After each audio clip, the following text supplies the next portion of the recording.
Si e përjetojnë prindërit momentin e parë të diagnostifikimit të fëmijës me autizëm dhe çfarë është më e vështirë në këtë proces? Normalisht që është një nga sfidat më të rënda pranimi se në shtëpi ke një fëmijë ndryshe.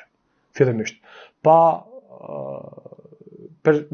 e profilizu se është autik apo është një pengesë tjetër në zhvillim. Po flasim për fëmijët me pengesa në zhvillim si grupacion, domethënë i njëjtë.